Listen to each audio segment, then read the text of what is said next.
A paz, amados. Que seu dia seja abençoado e próspero pelo Senhor, com muita unção. A palavra que eu quero te trazer hoje é 1 Reis 19:9, quando o Senhor fala para Elias: o que fazes aqui, Elias?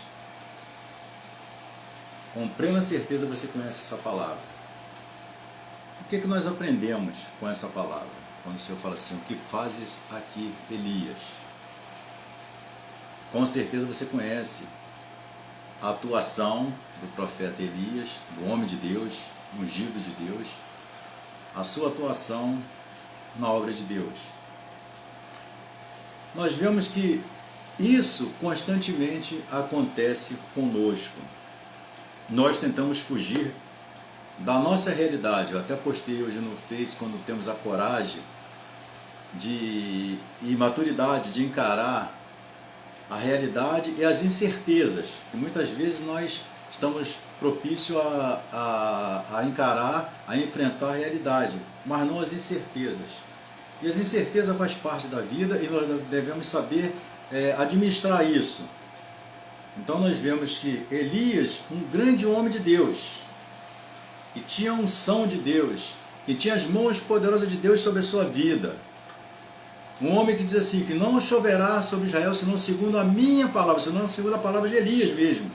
Ele não falou segundo a palavra de Deus, ele não falou segundo a palavra do Senhor Jesus Cristo, ele não falou sobre a palavra do Espírito Santo, ele falou senão segundo a minha palavra. Ele falou, não choverá sobre Israel, senão segundo a minha palavra. Elias tomou isso para si. E por que tomou? Porque ele tinha a unção de Deus, ele tinha a autoridade de Deus. Estava convicto do que estava fazendo. E assim o fez e assim aconteceu. Só voltou a chover sobre Israel quando Elias ordenou que chovesse. Mas naquele momento, Elias tentou fugir. Fugir de quê? Ele tentou uma fuga e foi lá para uma caverna, ali encontrando-se triste, amargurado. E o que acontece? Elias perdeu a força de viver. Para ele tanto fazia, tanto faz, perdeu a força de viver. Isso acontece, amados. Eu já passei por uma situação dessa uma vez na vida. Eu fiquei tão amargurado que eu perdi as forças. Eu já não queria mais viver. Eu perdi as forças, eu só chorava. Eu saía de manhã de casa, ia para o serviço, me trancava numa sala, chorava copiosamente, chorava, não tinha mais força para nada. Chorava muito. Na época eu dirigia uma igreja, queria entregar a chave da igreja, falei, não dá para mim. Até que eu encontrei o irmão, conversando com o irmão, ele falou assim, rapaz, que isso? Eu não acredito numa situação dessa. Você é um conselheiro, você dá tanto conselho para as pessoas, você dá tanto palavras de ânimo, você está sempre animado para incentivar as pessoas. O que está acontecendo?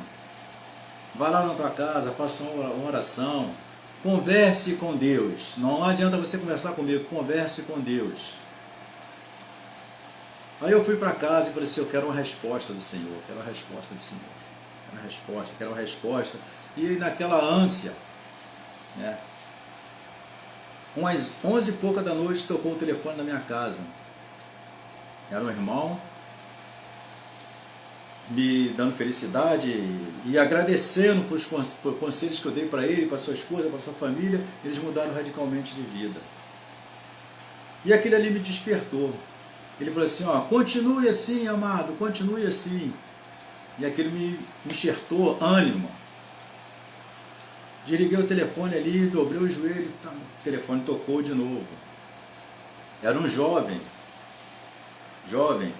agradecendo muito e dizendo que entregou a sua vida ao Senhor. Eu estava indo para a igreja e tinha encontrado esse jovem, ele discutindo com a esposa dele, no meio da rua, no ponto do ônibus, e não viu quando a criança que eles estavam, filhinho deles, ia atravessando a rua. A criança estava solta e atravessando a rua, o carro freou em cima da criança. Aí eu, naquele momento, eu fiquei nervoso com aquilo, e comecei a falar alto com eles. E não sei de onde eu tirei a autoridade, mandei eles sentados, os dois sentados no meio fio ali, e comecei a falar para eles do amor de Deus. E falei que eles podiam, naquele momento, ter perdido a criança, porque estavam discutindo. E iam sofrer amargamente se perdesse aquela criança. E comecei a falar do amor de Cristo para eles, e eles aceitaram. Eu fiz oração por eles, peguei minha condução e fui embora. Mas eu tinha deixado meu telefone com eles.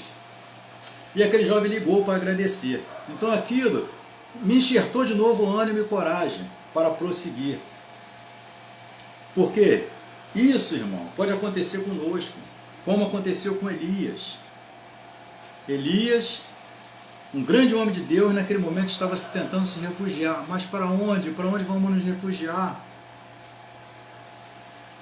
Para onde nós vamos fugir? Não tem para onde fugir. Então, assim, naquele momento, ele estava amargurado, se entregando à amargura, se entregando à tristeza, e que certamente estava defiando na sua fé. Isso é um perigo. E o que acontece, amado? Nós devemos refletir sobre a vida de Elias. Elias foi um grande homem de Deus. E enfrentou 450 profetas de Baal e venceu. E venceu. Não só a situação da chuva, que ficou 3 anos, 6 meses sem chover, não só a situação dessa chuva, mas ele assim, enfrentou 450 profetas de Baal, ele profetizou sobre o nascimento para o filho de uma mulher, depois ele veio e ressuscitou aquele jovem. Então o que acontece? Era um grande homem de Deus, mas em um momento da sua vida lhe faltou o chão. Isso acontece conosco, amados. Isso acontece. Nós vemos que João, e quando o Senhor passou, ele falou assim: eis aí o Cordeiro de Deus que tira o pecado do mundo. Aquele que teve a condição de ir enfrentar Herodes, dizer que ele estava em pecado, que ele estava em adultério. No momento quando ele está na prisão, ele manda 2 de seus discípulos falar para o Senhor: és tu o Cristo ou aguardamos outro? Foi tomado da incerteza, irmãos. Então isso acontece conosco, às vezes nós somos tomados da incerteza.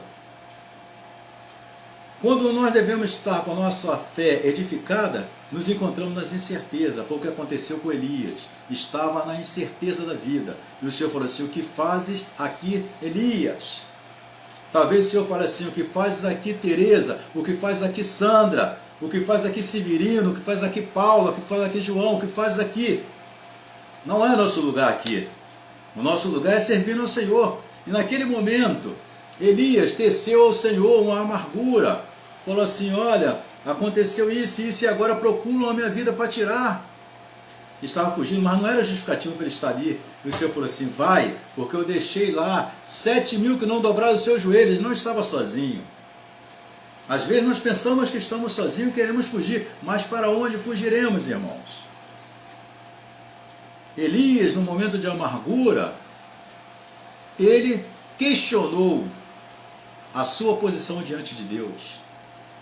Ele não refletiu que Deus já tinha usado com poder, com autoridade, para profetizar que não choveria, para enfrentar os 450 profetas de Baal, para fazer tantas coisas na obra de Deus. Naquele momento ele se julgou, fraco, frágil, e tentou fugir. E muitas vezes acontece isso. Nós vemos tantas coisas, Deus faz tanta coisa na nossa vida, tantas maravilhas na nossa vida, mas por uma coisinha à toa, nós achamos que fomos abandonados. O povo de Deus é interessante, nós achamos que fomos abandonados. Por uma coisinha à toa, nós vemos tantas maravilhas, que Deus fez tantas maravilhas na nossa vida, tantas coisas sobrenaturais, e num momento uma coisa assim material, vai lá uma coisa pequenininha, vai, nos aflige e começamos a questionar. Elias estava questionando até a sua existência, já não estava valendo nada a sua existência, mas ele era um grande homem de Deus e tinha muito a fazer ainda pela obra de Deus. Então, amado, você tem muito a fazer na obra de Deus. Deus tem muito a fazer por você. Deus tem muito a fazer com você. Deus tem muito a te levar a realizar a sua obra. O que fazes aqui? Talvez nesse momento você também esteja numa situação de amargura. Talvez você esteja pensando assim: para mim não dá mais.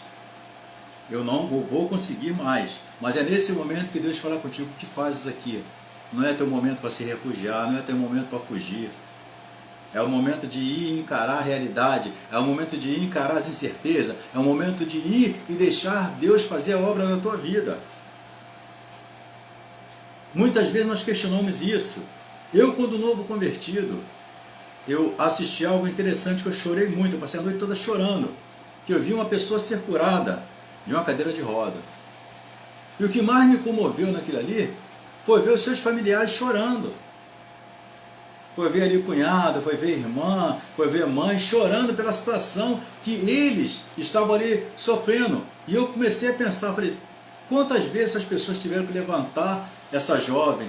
Quantas vezes tiveram que levantar, trocar fralda, fazer tantas coisas, ajudar essa jovem, porque ela não tinha mais condições de fazer isso aí. E agora eles viram a recuperada. Que alegria! Nossa, gente, como eu chorei muito, chorei muito. E muitas pessoas da igreja estavam ali presentes. Aí quando eu cheguei no outro dia na igreja, o pessoal conversando normalmente, eu falei, não é possível, eu não acredito nisso.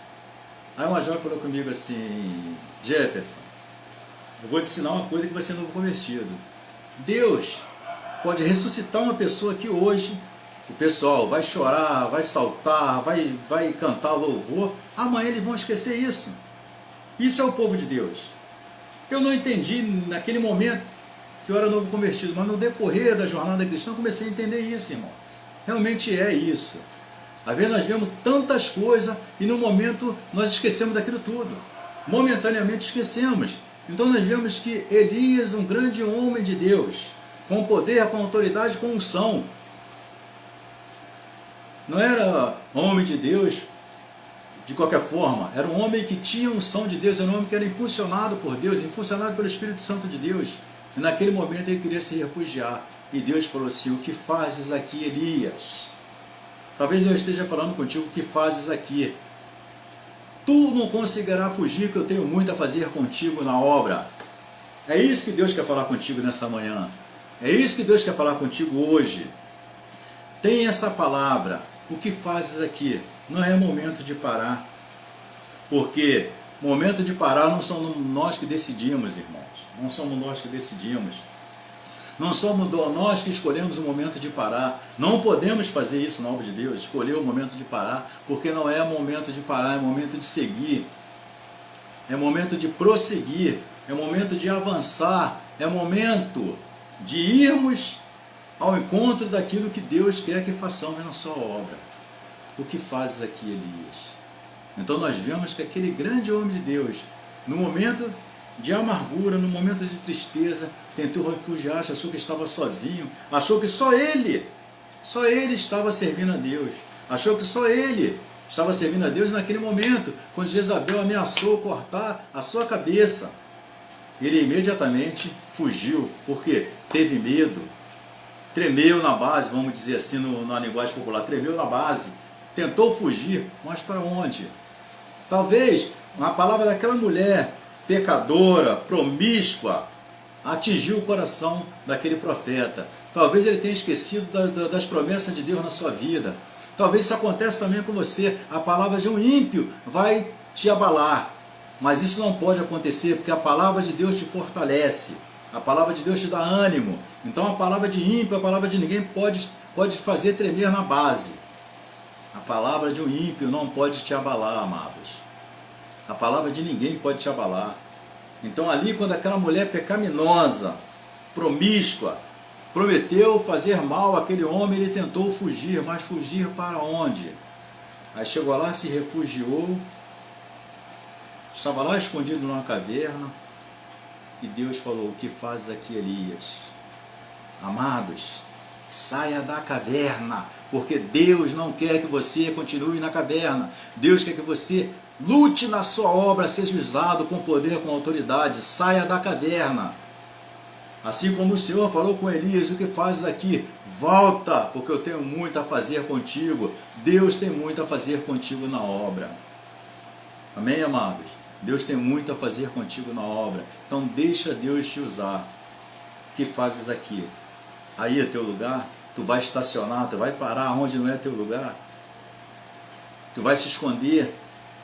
Não tem para onde nos escondermos de Deus, amados. Não tem para onde, não tem porquê nos escondermos de Deus. Nós devemos encarar, estar pronto a fazer o que Deus quer que façamos na sua obra. Então nós vemos que depois Elias desceu, Elias continuou fazendo a obra de Deus, porque aquela palavra foi dura para ele, o que fazes aqui, Elias? Talvez Deus está falando contigo assim: o que fazes aqui? O que fazes aqui? Amém, amados? Então vamos pensar, vamos fazer um introspecto, vamos refletir sobre a nossa vida. Não é momento de fugir, não temos para onde e por que fugir. Quando nós encaramos a realidade, as incertezas da vida, nós estamos preparados para tudo. Elias tinha encarado a realidade, Elias tinha sido usado com unção, com poder, com autoridade, com tudo. Mas as incertezas, que são as falsas promessas da vida, as incertezas, quando ele atingiu, ele se abalou e fugiu. Então devemos estar preparados para as incertezas. Amanhecemos com um não, mas amanhecemos com um sim do Senhor Jesus Cristo. Então, amado, aprenda isso. Você tem que matar um leão por dia, e muitas vezes você vai matar 3, 4, 5 leões por dia. Aprenda isso. Não é tempo de fugir, não é tempo de parar. O que fazes aqui? O que fazes aqui? O que fazes aqui, Elias? Elias caiu em si, viu que estava totalmente errado, voltou à sua realidade e deixou Deus fazer a sua obra. Amém? Um forte abraço. Que Deus eterno vos seja por habitação. Não esqueça, amado. Compartilhe esse vídeo para tu me ajudar.